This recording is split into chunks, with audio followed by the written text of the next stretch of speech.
Mari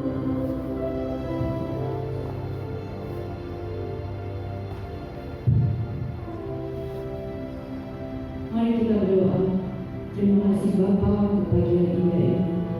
Kami bisa hadir atas seizin-Mu, dan pada hari ini Kau juga mengizinkan hamba-Mu yang bukan apa-apa ini bisa berbicara tentang kasih-Mu, dan berharap apa yang saya share di tempat ini dapat memberkati dan memberikan pencerahan kepada saudara-saudara yang lain yang hadir di tempat ini. Biarkan dan mampukan saya untuk tidak bisa berkata-kata dan bisa melakukan firman-Mu sesuai dengan kehidupan pribadi hamba, sehingga orang yang mendengarkan firman ini menjadi lebih dekat kepada-Mu karena kasih-Mu. Demikianlah doa kami, dan tuntun hamba selama berbicara di mimbar ini. Thanks Lord.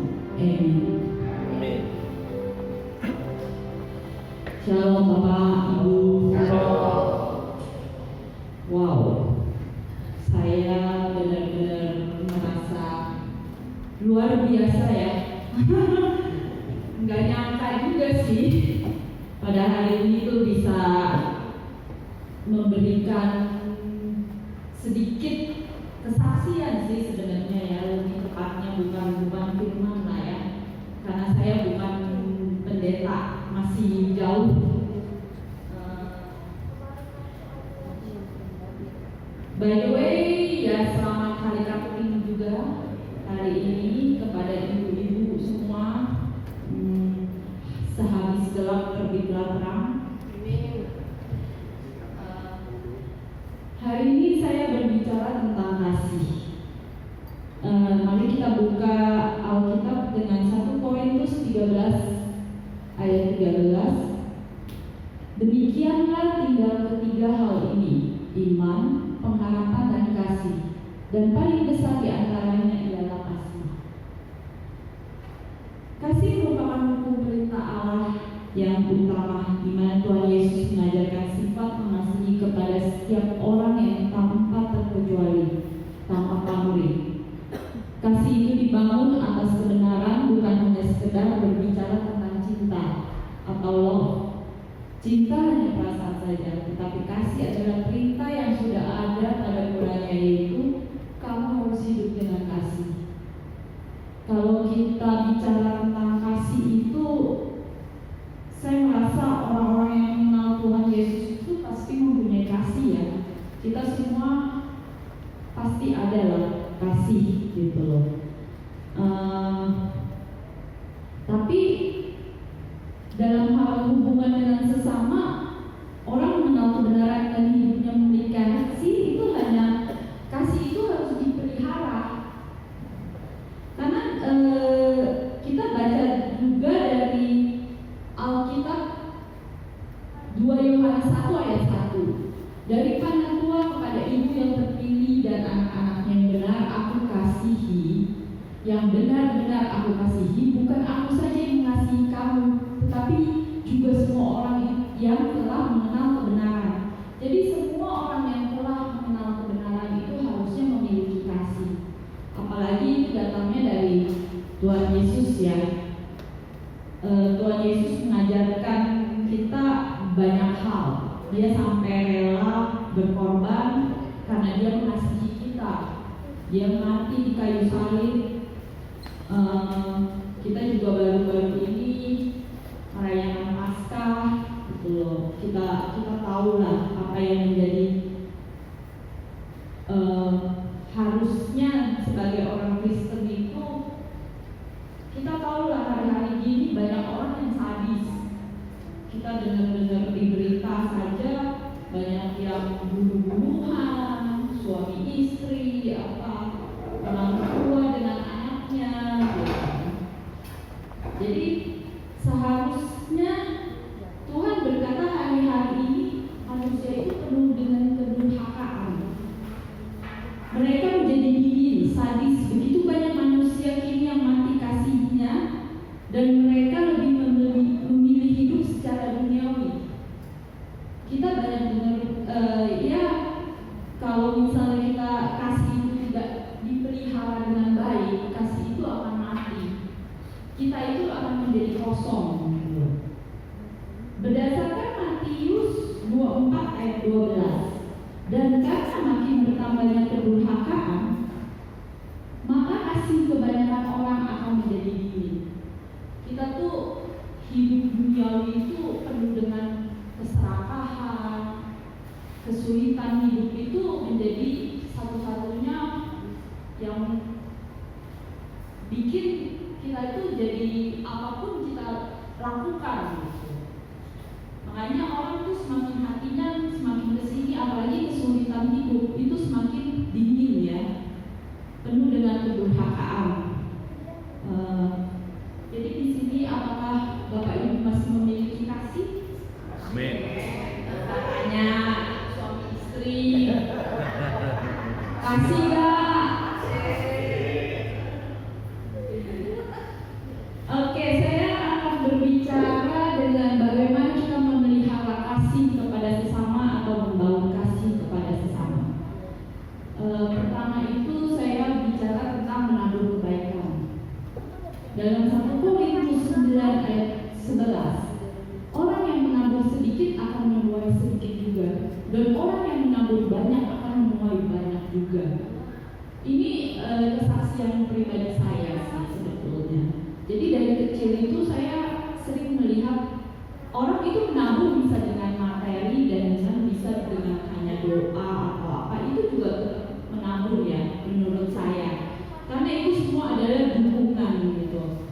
Tapi untuk saya pribadi, saya lebih bisa menabur secara materi daripada secara doa. Karena saya berpikir nih, doa saya sendiri aja kadang-kadang dijawab Tuhan, kadang-kadang enggak gitu. Masa sih saya mau berdoa untuk orang lain sebelum Tuhan menjawab saya gitu kan. Jadi maksud saya percaya bahwa apa yang saya bisa lakukan itu adalah yang terbaik gitu menurut saya. Jadi sejak kecil itu saya sering melihat orang tua saya itu mungkin menabur gitu, karena orang tua saya itu pedagang. Jadi setiap tahun itu banyak mereka tuh sering banget kumpulin baju-baju karena pedagang tekstil ya. Maksudnya celana, namanya dulu kalau dulu tuh dipanggilnya celana jojon. Celana jojon itu celana yang Hawa yang sering dipakai siang gitu. Ya, jadi papa saya itu pabrik itu. Jadi setiap tahun itu mereka banyak banget barang-barang yang tidak terpakai gitu. Daripada terbuang, mereka kirimkan itu setiap Natal dan itulah akhir tahun dan Lebaran terutama gitu. Jadi berkarung-karung gitu. Saya pikir kenapa gitu kan?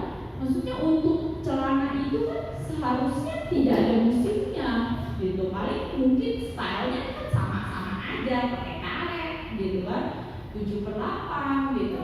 Cuma ya mungkin menurut papa saya daripada nggak dijual, nggak bisa dijual itu ya udahlah, katanya segimana kita dapat menabur untuk orang itu kebaikan orang. Mungkin di kampung-kampung pelosok-pelosok kan banyak tuh yang nggak bisa punya pakaian layak atau apa gitu, mereka biasanya kirimkan.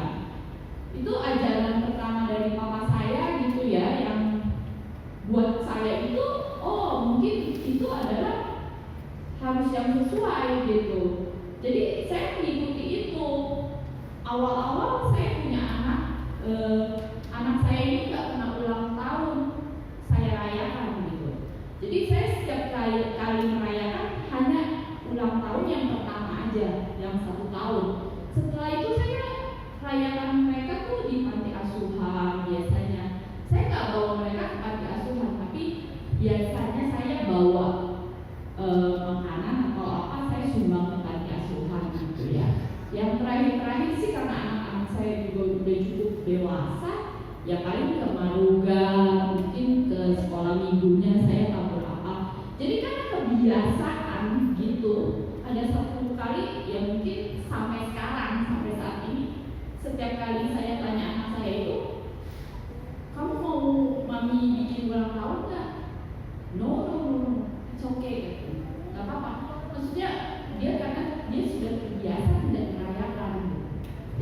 juga nggak mau lah. Dia bilang kayaknya nggak apa-apa mami, tetap aja kirim gitu. Jadi maksud saya menaburkan itu buat anak-anak saya gitu.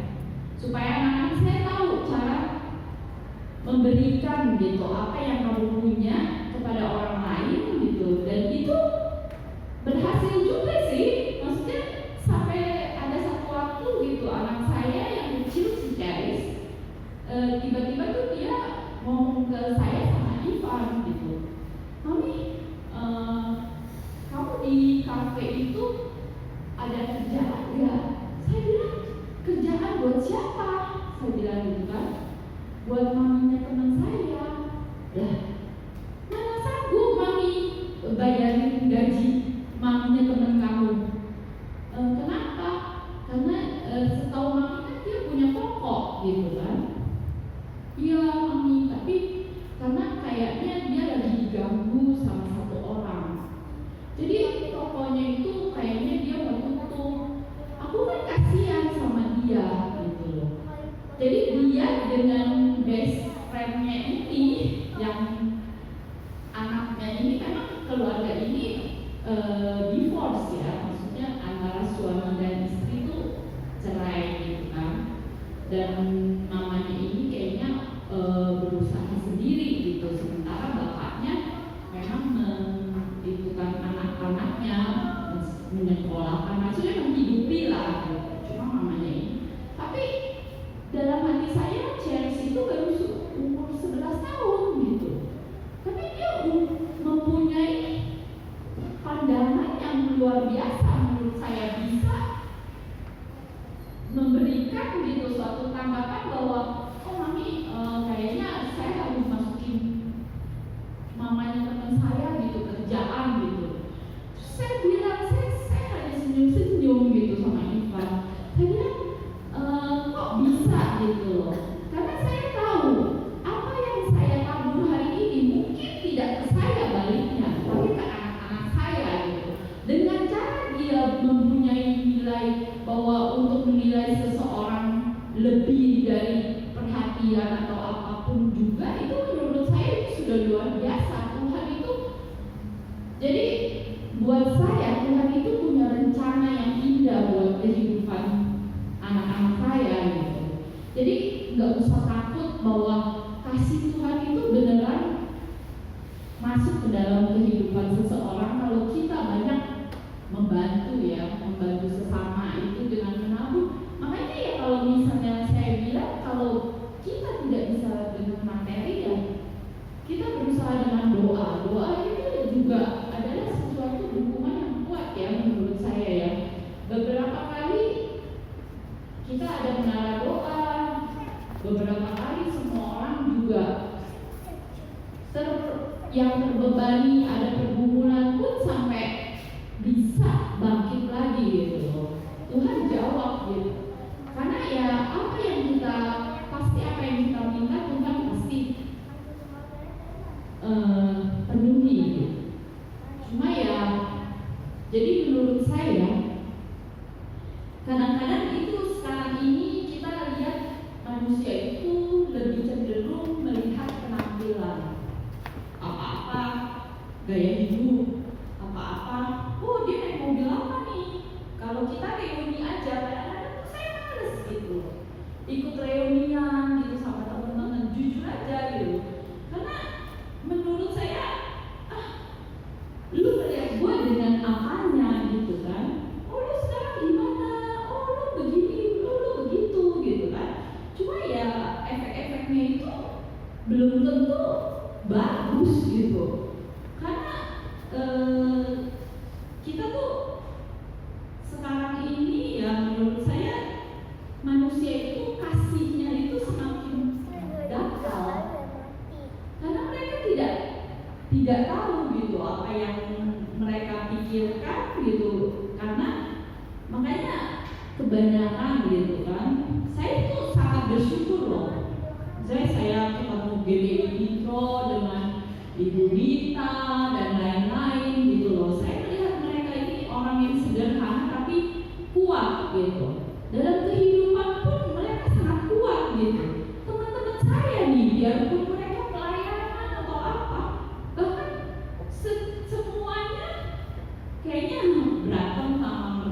akhlaknya gitu kan, sampai gak bicara, sampai gak apa gitu. Maksud saya kadang-kadang mikir gitu, kenapa lu pelayanan kalau lu sampai segitu gitu kan. Nilai lu tuh gak ada gitu, kasih lu tuh gak ada. Biarin aja, habis mertua gue begini, habis mertua gue begitu gitu.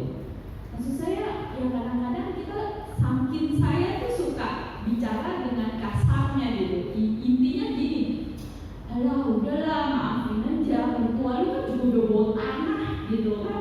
Berapa lama lagi sih yang lu bisa pikirin tentang mereka gitu loh. Udahlah ngomong-ngomong aja gitu. Terus saya suka bilang gitu, lu semakin begitu ya, mertua lu semakin gak mau pergi tau. Karena nggak mungkin mau mendapatkan maaf gitu. Ada yang satu bahkan udah cuci darah gitu loh. Tapi katanya dia sampai bilang, andainya dia hidup lagi, maksudnya sehat lagi gitu loh. Ya saya bilang dia itu karena lu nggak, dia mau dapatkan kata maaf dari lu, tapi lu tuh nggak bisa memaafkan gitu. Maksudnya saya tidak mau mencampuri urusan kamu, tapi kan menurut saya ya nggak benar juga kalau lu antara mertua dengan mantu gitu kan, di tengah-tengah ada anaknya gitu, ada suami lu begitu, masa harus ngikutin lu terus kan juga nggak mungkin gitu. Jadi ya menurut saya itu nggak benar gitu. Mungkin kebetulan Tuhan punya rencana di hidup saya itu, saya dikasih mertua yang cukup baik, yang cukup nggak bawel, nggak resek gitu kan. Saya sih bersyukur banget gitu. Coba kalau misalnya mama saya aja pribadi itu, mama saya sendiri aja orangnya rada-rada saklek gitu, tapi mertua saya itu sungguh luar biasa. Makanya saya bilang ya mungkin saya terberkati juga ya, karena ada mertua tuh yang hebat banget gitu. Gak pernah ngomongin saya gitu, mau saya mau ngapain, saya mau jungkir balik, mau ngapain terserah. Ya itu, dan dia adalah orang yang membawa saya ke dalam Tuhan Yesus gitu kan. Jadi mertua saya itu super. Kalau saya bilang mama mertua saya itu super banget gitu menurut saya. Tapi saya ngeliat gitu loh, best friend saya ini bukan 1-2 orang gitu. Bahkan rata-rata semua mereka tuh Kristen, pelayanan yang Kristennya udah dari dulu, dari saya sebelum saya itu pelayanannya di gereja-gereja besar, GKY yang di belakang Lideterus itu, coba bayangin. Saya bilang, tapi kalau gara-gara mertuanya satu gereja sama dia mundur gitu loh. Maksudnya dia kabur, enggak, saya nggak mau ke gereja di situ. Kan saya bilang, saya merasa waktu itu sih saya belum masuk ke dalam pelayanan atau apa ya. Jadi saya pikir, oh mungkin karena mertuanya memang rewel banget atau gimana gitu kan. Cuma saya bilang, kadang-kadang saya suka bilang gitu, ya udahlah maafin aja, lu tau lah mertua lu juga udah bawa tanah, sebentar lagi gak ada, nanti lu nyesel. Enggak, aku gak pernah nyesel. Nah, jadi kasihnya tuh lama-lama makin berkurang gitu. Mungkin ada kepahitan, tapi kamu tuh harus belajar untuk memaafkan kan. Karena semua orang itu punya kasih, makanya kasih itu harus diasah. Saya bilang gitu, lu coba melupakanlah hal-hal yang kepahitan itu. Saya bilang dulu saya juga pahit banget kalau berbicara gitu loh. Urusan rumah tangga saya aja tahun 2018, mungkin 2017 akhir ke 2018 itu berantakan banget. Saya penuh dengan emosi, tapi puji Tuhan, rencana Tuhan adalah saya menemui ibu-ibu dari GBI Intro dan GBI Intro. Saya bisa bersabar pelan-pelan ya. Saya cari sampai hari ini. Saya sama Iman itu bukannya orang yang, karena kita sama-sama kerja, kita sama-sama orang yang powerful. Jadi kalau dia ngomong apa salah sedikit, dulu ceritanya, mumpung orang yang gak ada di sini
coba saya sebagai orang yang ada kemampuan juga, saya tuh merasa ini kok orang kok egonya tinggi banget gitu. Lu nggak bisa ngomong kayak begitu gitu.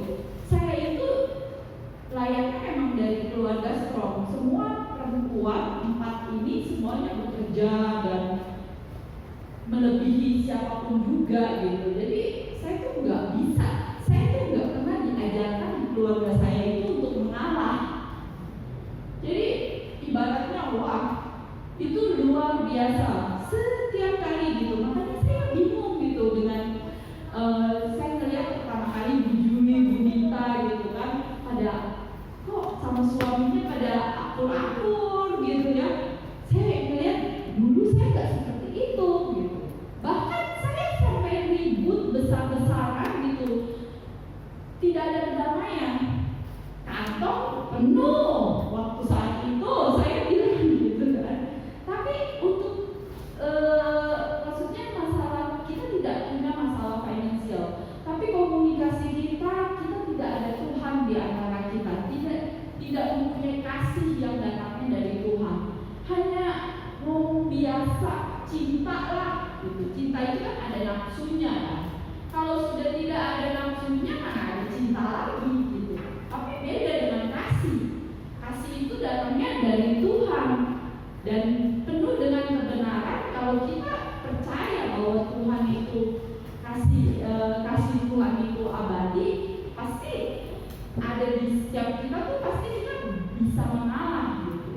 Akhirnya tuh dari situ saya cukup mengalah gitu, belajar untuk mengalah. Padahal ya sudah beberapa kali ya, dan dalam diri saya sendiri itu melontarkan kata-kata udahlah cerai aja gitu, pisah aja, karena saya udah gak mampu gitu. Setiap hari kalau saya tuh sama Ivan tuh sama-sama keras, jadi saya omelin dia tambah ngomel gitu. Jadi tiap kali nih Bu, handphone aja di depan saya nih, saya cuma melihat gitu, dia udah langsung tahu gitu, dia langsung ambil tuh handphone, dia langsung umpetin. Sampai sekarang loh, saya juga bingung gitu, karena refleks dan itu saya suka sengaja gitu.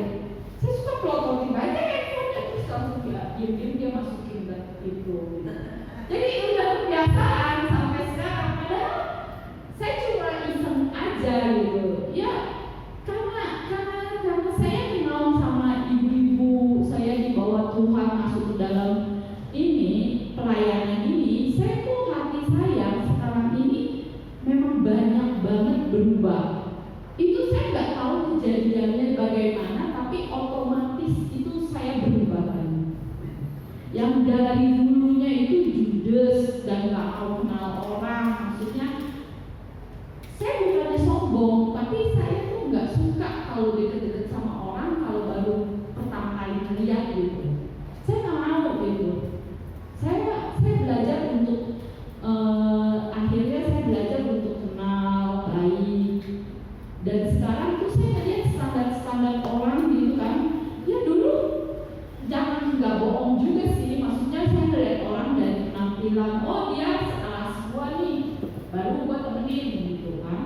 Tapi ya Tuhan bisa loh merubah kita dengan cara apapun juga dalam waktu yang sangat singkat. Ya mungkin 3-4 tahun inilah saya mulai berubah. Ya sejak saya juga pikir sejak ada GBI Nitro dan GBI Beton gitu, kenal dengan orang-orang yang dibawa Tuhan inilah gitu. Ya kayak Pak Jaya. Hidup Pak Jaya. Pak Kusno. Hidup Pak Kusno. Jadi menurut saya kasih itu kita harus asah, jangan biarkan kosong. Dan cobalah, maksudnya apa yang bisa kita tabur itu mungkin bukan ke kita, tapi ke anak-anak kita, ke orang-orang terdekat kita. Ya kita untuk belajar, setidak-tidaknya saya tidak mengajarkan kita harus memberikan yang ini, yang itu. Bantuan itu orang banyak ya, melihat dengan khususnya materi. Mungkin orang melihat, oh si A pakainya masih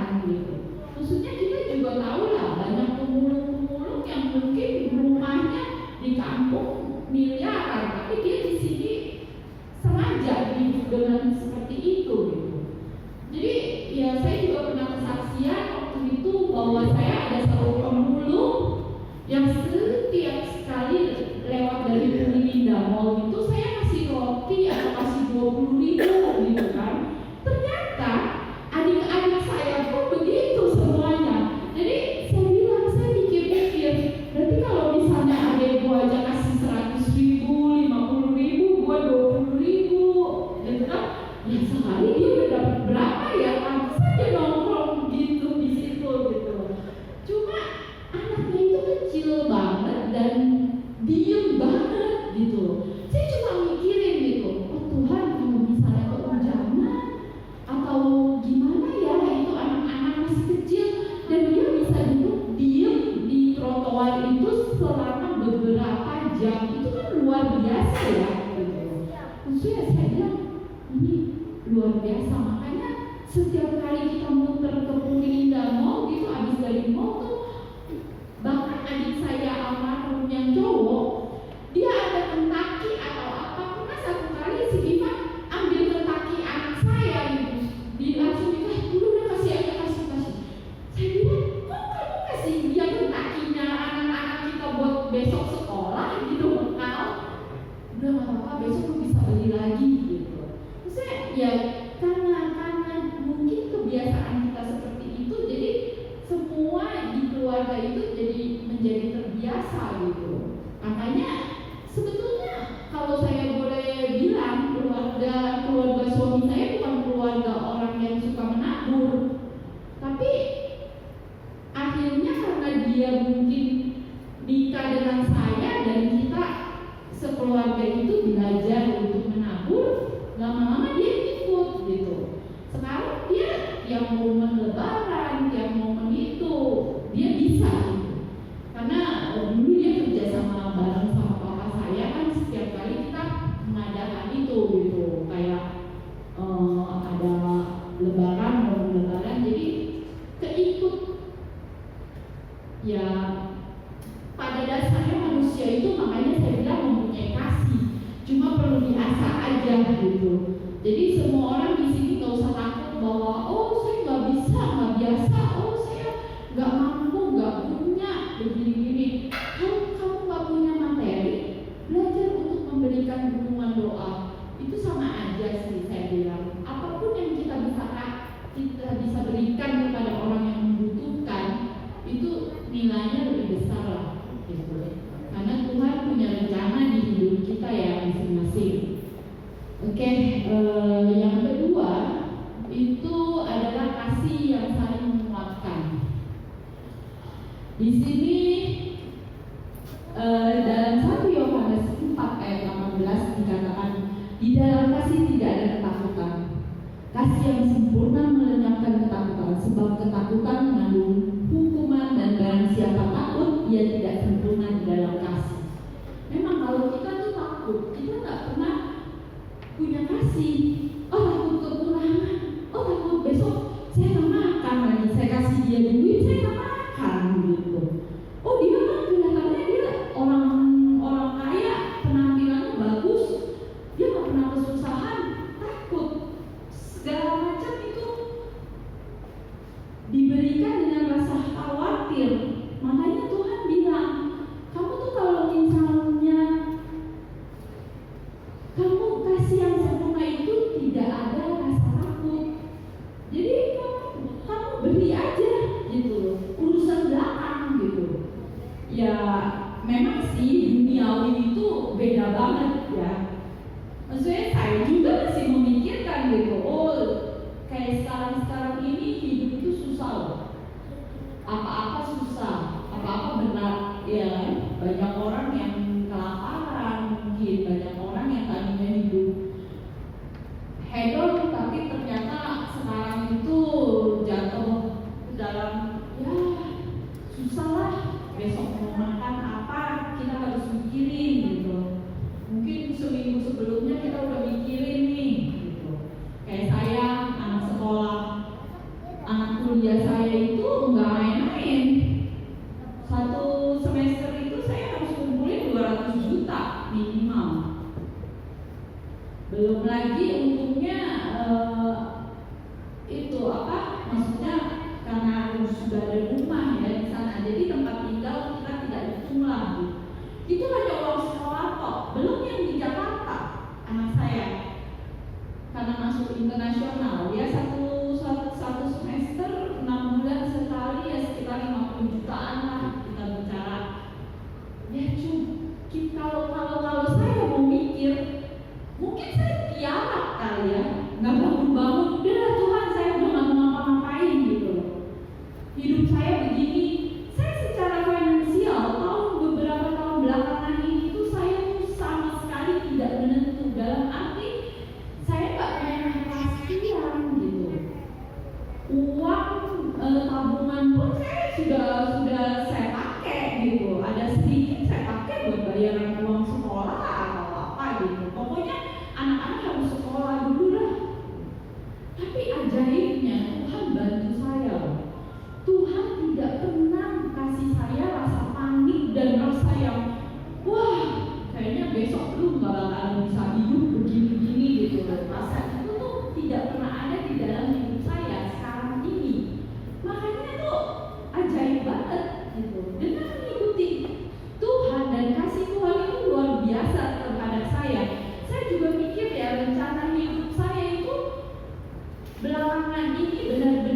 bimbang Tuhan tuh supaya naik level.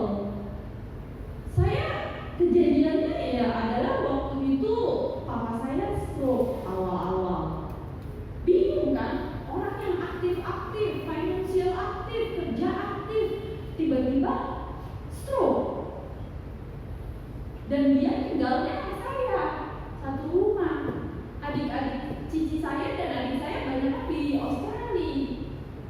Kita berempat saudara gitu. Dulu adik saya yang cowok itu tinggal di Bali kan.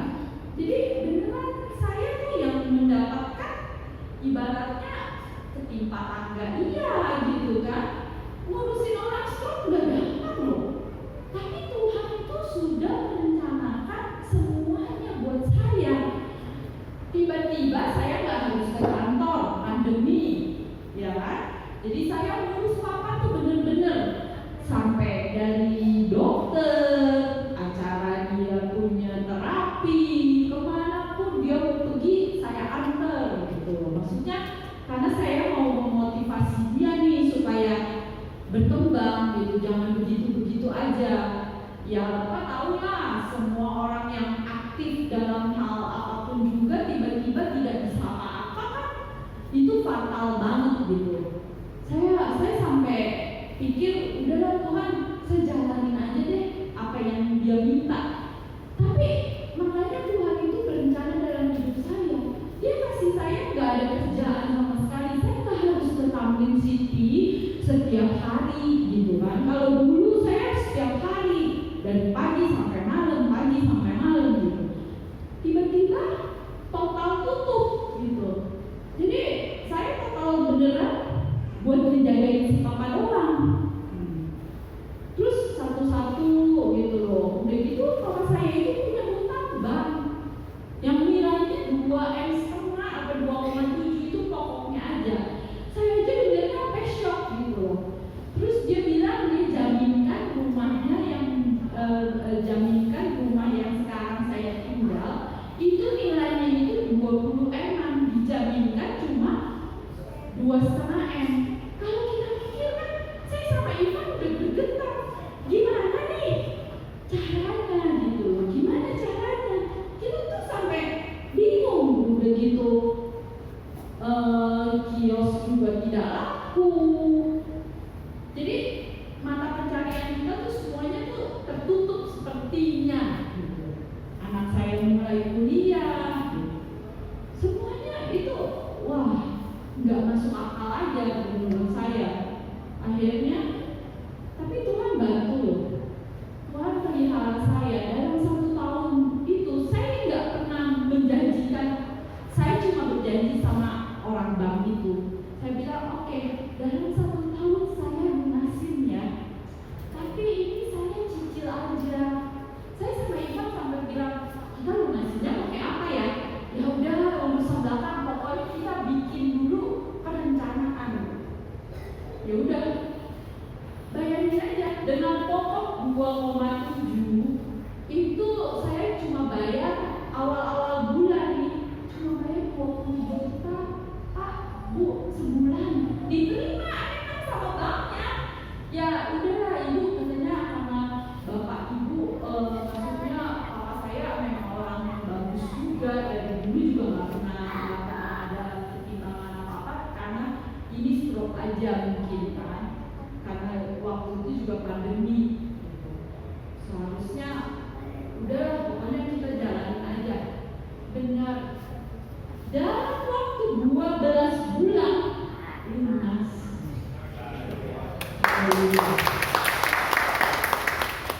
Saya sampai shock gitu loh. Maksudnya apa ya yang kita bisa jual, kita jual. Kita jual rugi, kita jual apa, pokoknya kita tutupin. Sekarang papa saya itu kelihatan nilai hidupnya lebih ada karena dia merasa nggak stres lagi gitu loh dengan ini semua gitu. Dia bilang sama saya, satu-satu kamu harus urusin ya. Ya iyalah, saya bilang saya juga nggak mau dong. Nilai sertifikat 22 M, lu masa cuma jaminin 2,5. Sekarang kita udah kolek 5 waktu itu. Kolek 5 udah di ambang batas, cuma yang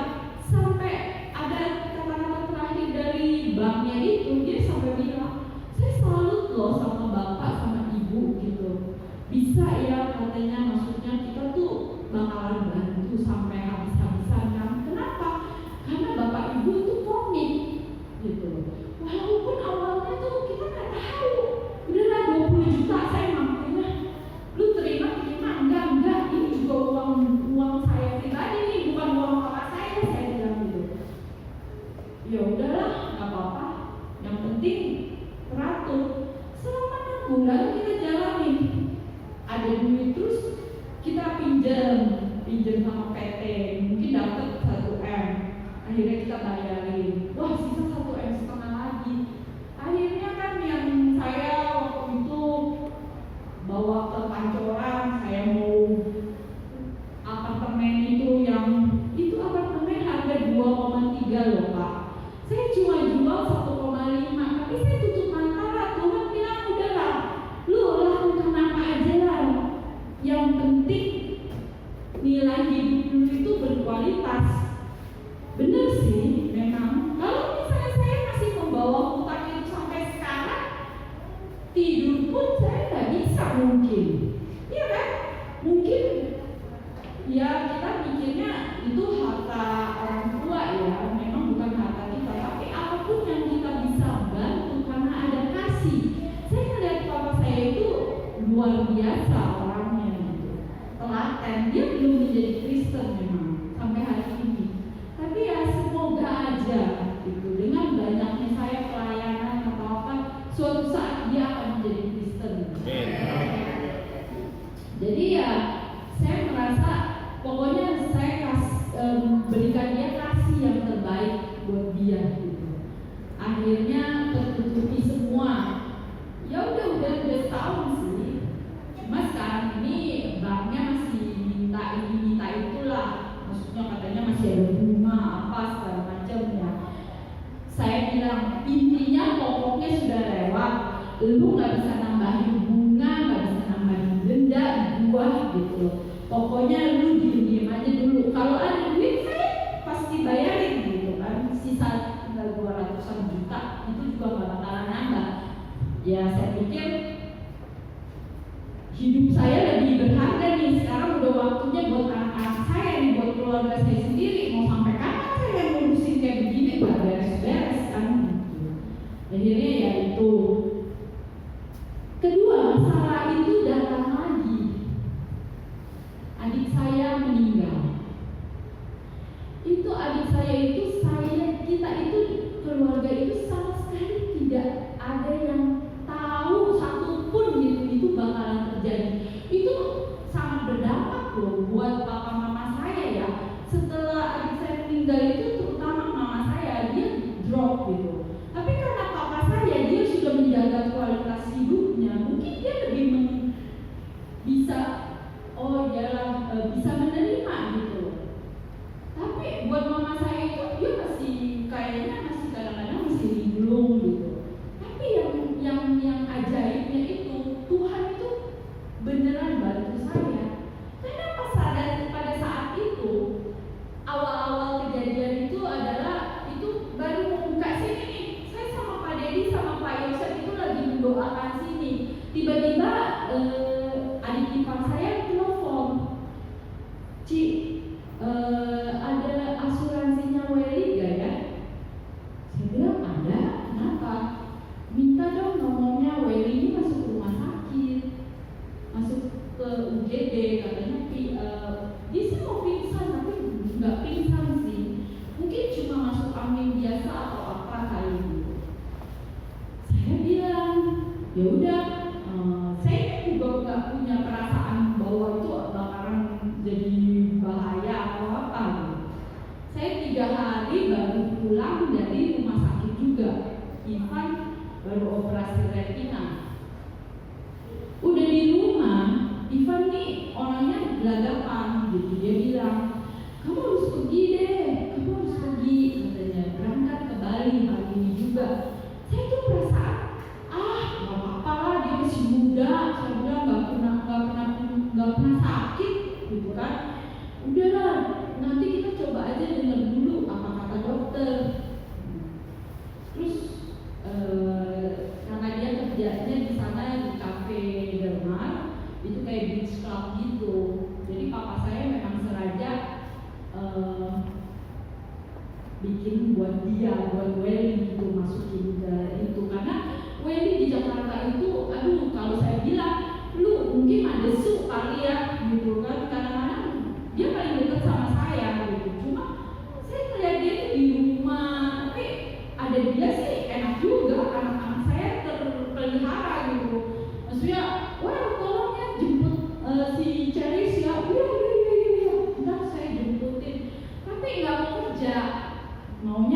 doang gitu. Tinggal papa mamanya kasih duit bulanan pokoknya gitu.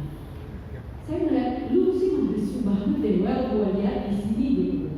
Tapi Tuhan itu jadi merencanakan semuanya untuk dia dan untuk saya juga. Wedding itu sebelumnya 5 tahun itu dikirimnya ke Bali.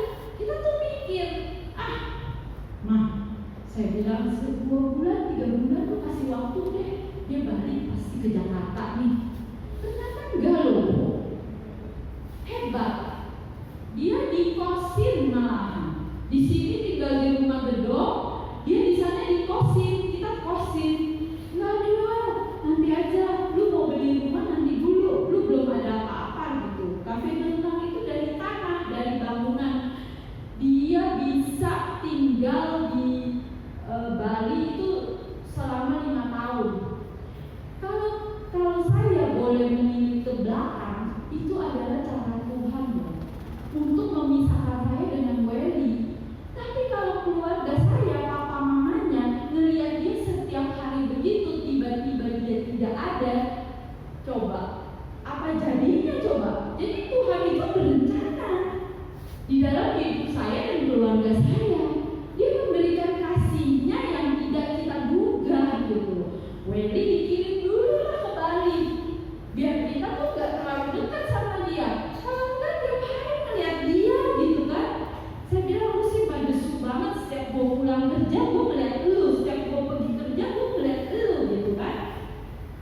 Dia bilang, lu bisa aja gitu kan. Paling dia jawabnya cuma begitu.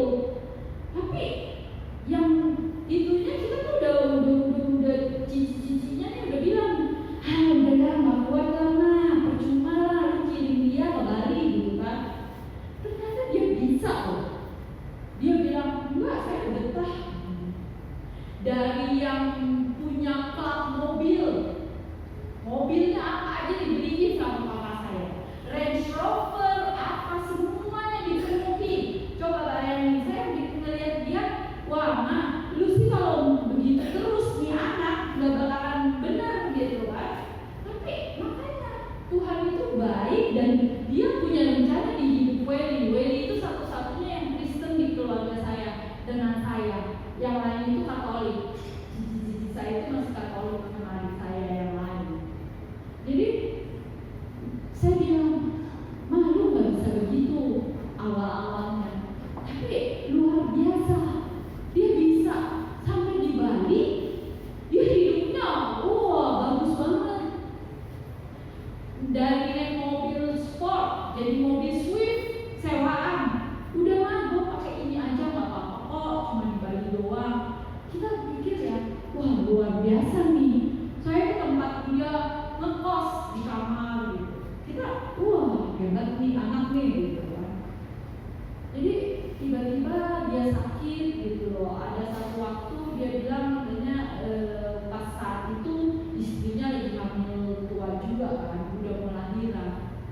Jadi dia bilang, dia ada satu waktu mama saya bilang, itu Welly ya, anak gue itu satu gendeng katanya. Kenapa? Masa anaknya mau dinamain Willy juga? Jadi mungkin dia udah punya firasat atau apa gitu kan. Tapi kita nggak pernah tahu. Mama saya ngomel terus, jangan itu tuh menurut orang tua itu keberatan. Lu nggak boleh namain anak lu tuh sama lu. Enggak, orang bule banyak kan. Willy Junior, mama salah namain gua katanya. Namanya salah gimana gitu kan? Iya harusnya nama gua itu William, tapi lu namain gua William karena lu cadel katanya gitu kan. Jadi gua ini sekarang ini katanya, gua itu mau bikin anak gua itu adalah yang perfect dari gua. Dan namanya itu William. Gak boleh katanya si mama. Udah deh lu ngomongin deh, lu kan paling baik tuh, dia paling nurut sama lu. Saya ngomongin sama dia, si mama tuh gak kasih lu namain anak lu William. Apa-apaan sih lu gitu kan. Emang gak punya nama lain gitu kan. Banyak itu nama gitu kan. Itu dia bilang enggak, tetap gue mau nama itu. Pokoknya itu adalah perfectnya dari nama gue. Nama gue tuh harusnya William, tapi kenapa mama jadiin gue William? Saya bilang, lu kan tahu nama bapak lu cadel, ya udah gak usah ngomong gitu kan? Enggak, tetap katanya. Itu adalah satu, mungkin sampai hari ini tuh mama saya masih suka ngomong, gue tuh harusnya udah tahu ya tanda-tandanya gitu. Itu tanda-tandanya tuh dia tuh ngomong begitu gitu. Pokoknya kekeh, nggak mau, lu nggak usah ubah-ubah anak-anak gua. Pokoknya gua kasih nama William. Terus dia bilang katanya nanti ini mah, gua udah kasih tanggal C-section, tanggal 24 September. Tahu bapak ibu? 25 September. Ternyata 25 September itu hari pemakaman dia. Tuhan luar biasa loh. Pada saat dia di rumah sakit itu 8 hari, tidak pernah saya merasa ya. Kalau orang kan panik dong. Saya ini di tengah-tengah yang memegang keputusan. Dan itu dokter itu bukannya mau melakukan tindakan itu 3 hari sebelumnya atau 2 hari sebelumnya minimal gitu kan. Enggak, dia langsung bilang, ibu, ini adik ibu saat ini harus dilakukan tindakan ini. Saya bilang, gimana? Saya bilang, kan ini satu sisi saya nggak bisa bilang, nggak bisa merubah keputusan itu terhadap Welly itu melakukan tindakan itu. Saya harus ngomong sama papa mama saya, nggak mungkin gitu. Dia bisa shock, mereka bisa stroke balik, saya tambah ribet. Terus ngomong ke istrinya lagi hamil tua. Kalau dia mendadak sakit perut atau ada apa-apa dengan bayinya. Tapi Tuhan luar biasa. Tuhan pakai saya ya. Saya nggak ada rasa panik loh, Bu. Saya nggak, semua tindakan yang dokter kasih gitu. Ya kalau menurut dokter yang sempurna ya udah, apapun ya lakukan aja gitu. Dan semua sudah dirancang Tuhan. Dari awal itu saya mikir kalau sampai saya dan Ivan yang pergi ke sana, mungkin keluarga saya bisa menjadi masalah baru. Karena saya berdua suami istri yang memutuskan semuanya. Tuhan nggak pakai Ivan loh. Tuhan bilang Ivan harus di Jakarta karena dia baru operasi mata, dia nggak bisa pergi terbang. Tuhan bilang panggil adik lu. Saya jadi ke Bali itu berdua sama adik saya. Dan adik saya ini orangnya yang tipe udahlah tentuin aja. Udahlah pokoknya apapun yes gitu di saya semuanya gitu. Tapi Tuhan pakai hati saya itu teguh gitu. Saya nggak pernah merasakan untuk melakukan keputusan yang luar biasa. Kalau sekarang ini saya masih mikir, gue salah gak ya? Gue bilang jangan dibangunin dulu nih. Abis dioperasi, saya bilang langsung bangunin aja, jangan ditidurin lagi gitu kan. Saya masih sampai, saya salah gak ya? Tapi Tuhan dalam hati ini udah lewat, adikmu juga udah senang gitu kan. Yang pasti semuanya itu Tuhan berikan kepada saya itu udah rancangan yang terbaik gitu. Ivan di Jakarta, dia yang cari dokter Profesor Julius di sini dengan pesawat terbangnya dari Bali itu ke Jakarta. Kalau Ivan nggak di sini kita nggak tahu, mungkin Welly bisa meninggal di Bali gitu. Tapi saya tuh intinya sehari sebelum Welly koma itu saya udah bilang, Welly kamu mau pulang ke Jakarta. Dia tuh kayak yang masih menahan sakit gitu. Tapi saya tahu dia kangen sekali sama mama saya. Makanya saya bilang, yaudah deh, kalau ada kesempatan saya bilang sama Ivan, lu di Jakarta, lu urusin gitu. Saya pikir kalau saya bawa keluar dari Siloam itu tidak mungkin. Akhirnya saya cari. Kebetulan lagi Profesor Julius ini ahlinya bedah itu bedah otak itu adalah istrinya itu temen sama adik saya gitu. Jadi istrinya juga membantu ya, tapi Ivan juga bisa sampai masuk ke dalam itu, padahal sangat-sangat luar biasa ya dalam waktu singkat gitu. Terus biaya itu semuanya terlaksana. Jadi menurut saya itu rancangan Tuhan semua. Saya di waktu itu juga pada saat itu Dira married gitu. Saya nggak pernah loh di Bali. Saya pikir wah saya sendirian, pakai Pak Kusno, Bu Lili, Bu Nita, Bu Juli.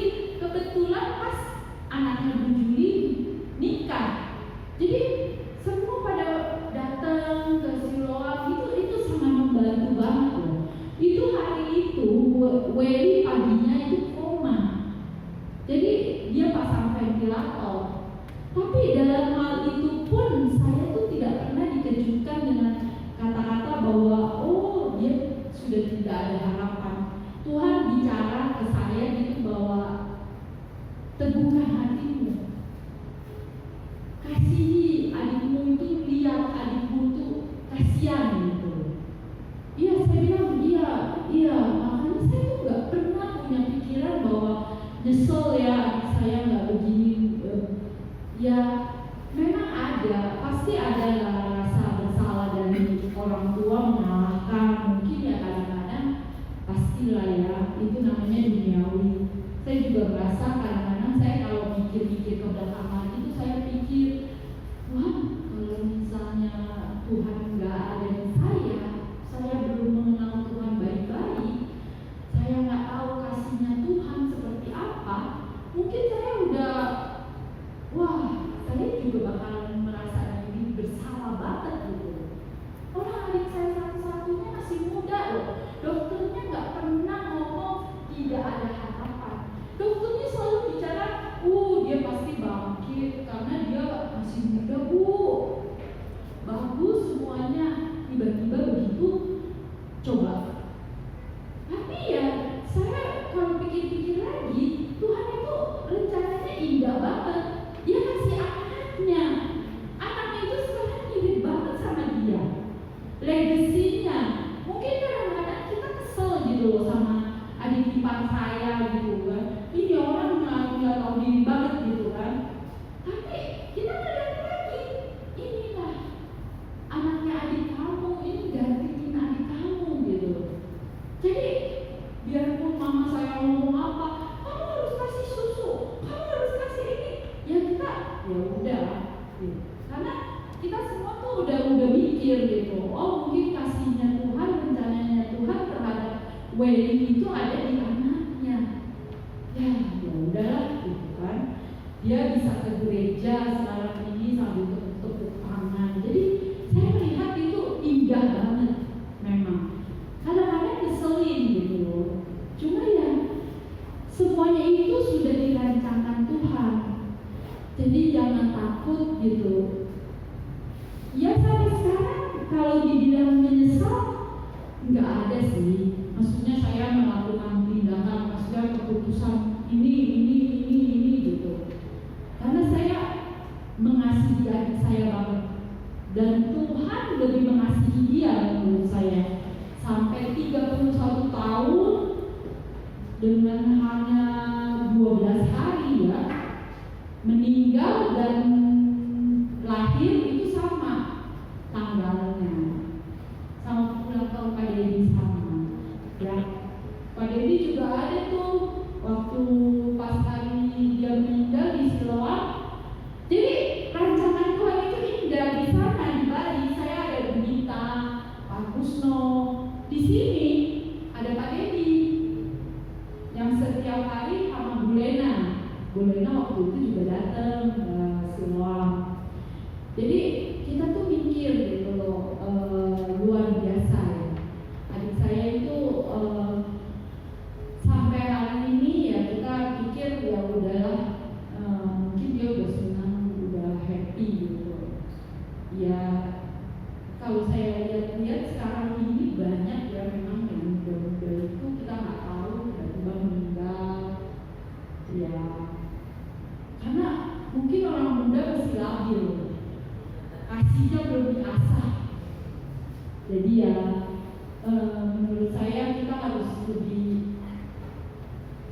dewasa dalam iman.